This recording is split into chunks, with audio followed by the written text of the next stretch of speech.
नमस्कार। SBT news में आपका स्वागत है। पेश है 19 सितंबर गुरुवार सुबह 6:15 राजस्थान की बड़ी खबरें।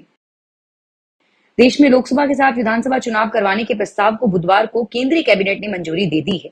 कैबिनेट मीटिंग के बाद केंद्रीय मंत्री अश्विनी वैष्णव ने कहा कि पहले फेज में विधानसभा और लोकसभा चुनाव साथ होंगे। 17 सितंबर को गृह मंत्री अमित शाह ने कहा था कि सरकार इसी कार्यक्रम में वन नेशन वन इलेक्शन लागू करेगी। 15 अगस्त को प्रधानमंत्री ने कहा था कि बार बार चुनाव देश की प्रगति में बाधा पैदा कर रहे हैं। वन नेशन वन इलेक्शन पर विचार के लिए बनाई गई पूर्व राष्ट्रपति रामनाथ कोविंद की अध्यक्षता वाली कमेटी ने 14 मार्च को राष्ट्रपति द्रौपदी मुर्मू को अपनी रिपोर्ट सौंप दी थी। रिपोर्ट 18,626 पन्नों की है।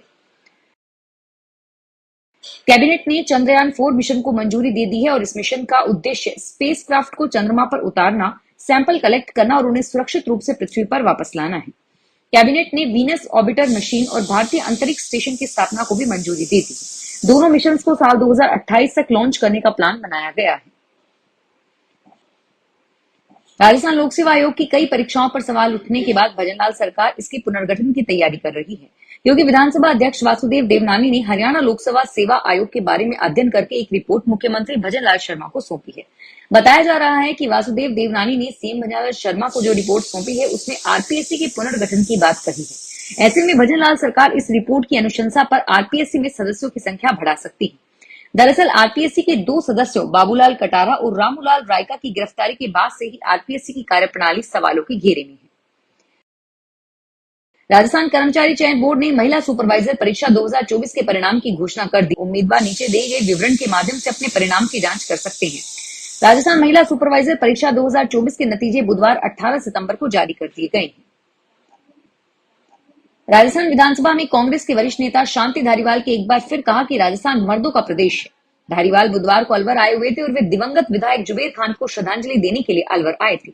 इस दौरान उन्होंने पत्रकारों के सवालों पर अपनी बात दोहराई। धारीवाल ने विधानसभा में महिला दुष्कर्म मामलों के चलते अपना एक विवादास्पद बयान भी दिया।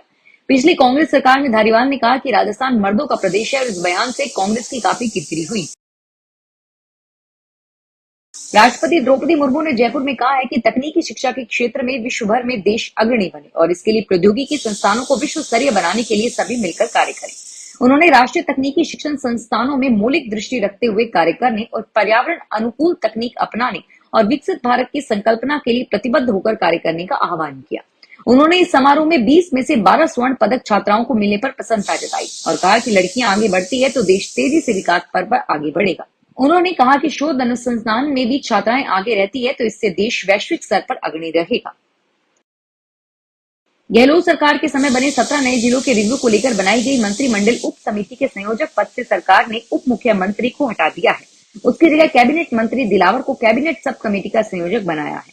दूदू को जिला बनाने के साथ ही इसका विरोध शुरू हो गया था और 17 नए जिलों के क्षेत्रफल के लिहाज से भी दूदू सबसे छोटा जिला था। राजस्थान की 7 सीटों पर होने वाले उपचुनाव को लेकर कांग्रेस ने बुधवार को जयपुर में मंथन किया। इस मीटिंग में उपचुनाव की रणनीति के साथ टिकट के दावेदारों से भी फीडबैक लिया गया। मीटिंग के बाद प्रदेश कांग्रेस अध्यक्ष गोविंद सिंह डोटासरा और प्रभारी सुखजिंदर सिंह रंधावा ने मीडिया से बातचीत के दौरान कहा कि सभी 7 सीटें हम जीत रहे हैं। और वहीं नेता प्रतिपक्ष ने कहा कि राजस्थान में भाजपा की पर्ची सरकार पूरी तरह से फेल हो गई है। अलवर जिला कलेक्टर डॉक्टर अर्तिका शुक्ला ने नगर वन नटनी का 12 तिहाड़ा व्रतहरि धाम अभ्यारण्य क्षेत्र का निरीक्षण करके प्रस्तावित एलिवेटेड रोड व बजट घोषणा के तहत किए जाने वाले विकास कार्यों हेतु मौका निरीक्षण किया। निरीक्षण करके उन्होंने पर्यटन विभाग के अधिकारियों को आवश्यक दिशा निर्देश दिए और इसके अलावा जिला कलेक्टर ने नगर वन का निरीक्षण करके बेहतर रख रखाव के निर्देश दिए। सनातन धर्म में श्राद्ध पक्ष का विशेष महत्व है। श्राद्ध पखवाड़े के दौरान दिवंगत पूर्वजों की तृप्ति और आशीर्वाद प्राप्ति के लिए लोग तर्पण, श्राद्ध और दान पुण्य करते हैं। इस दौरान घर परिवार के सदस्यों के लिए भोजन की व्यवस्था की भी परंपरा है। लोग पूर्वजों के श्राद्ध के दिन घरों पर मिठाइयां और भोजन बनवाने के लिए और मिठाइयां खरीदना भी पसंद कर रहे हैं। श्राद्ध पखवाड़े को लेकर अनेक ऐसी दुकानों का संचालन प्रारंभ हो गया है जो ऑर्डर पर रोटी, सब्जी, रायता, नमकीन इत्यादि तैयार कर रही है। अलवर में 1.5 लाख रुपए की रिश्वत लेते हुए पकड़े गए जलदाय विभाग के एक्सएन दिव्यांग त्यागी के मामले में एक और खुलासा हुआ है। सोमवार को एक्सएन की गिरफ्तारी के बाद उसके घर से एसीबी की टीम ने 55 लाख रुपए बरामद किए थे। मशीन की मदद से नोटों की गिनती के बाद ट्रैप कार्रवाई करने वाली टीम ने आरोपी एक्सएन से कहा कि आपके घर से 55 लाख रुपए मिले हैं। इस पर आरोपी बोला कि मेरे घर तो 61 लाख रुपए से ज्यादा की राशि थी, फिर 55 लाख ही कैसे मिले। इसके बाद जयपुर एसीबी के डीएसपी बलराम मीणा ने सर्च ऑपरेशन में लगी एएसपी अमित चौधरी की टीम को इसकी सूचना दी। दोबारा तलाशी लेने के दौरान अलमारी में कपड़ों के नीचे रखे 6,39,900 रुपए और बरामद हुए। इस तरह एसीबी ने आरोपी के घर से कुल 61,39,900 रुपए बरामद किए हैं। बच्चे के जन्म के समय दिव्यांग गर्भवती महिलाओं में बच्चों की होने वाली मृत्यु दर को कम करने के लिए राजस्थान सरकार ने पहल की है। राज्य सरकार ने प्रधानमंत्री मातृ वंदना योजना के अंतर्गत दिव्यांग महिलाओं को प्रथम संतान के लिए वर्तमान में दी जा रही राशि 6,500 रुपए को 1 सितंबर से बढ़ाकर 10,000 रुपए कर दिया है। महिला व बाल विकास विभाग की ओर से जिले के आंगनबाड़ी केंद्रों पर प्रधानमंत्री मातृ वंदना योजना के तहत अब 11,061 सामान्य गर्भवती महिलाओं को 4,52,63,000 का बजट दिया जा चुका है। गौरतलब है कि भारत में अधिकांश महिलाओं को बच्चे के जन्म के समय पूर्ण पोषण नहीं मिल पाता है। झुंझुनू जिले के प्रभारी मंत्री अविनाश गहलोत ने कहा कि राज्य सरकार ने अब तक के कार्यकाल में लगभग 45,000 सरकारी नौकरियां दी है और आने वाले दिसंबर माह तक 40,000 से अधिक लोगों को सरकारी नौकरियां देने के प्रयास किए जाएंगे।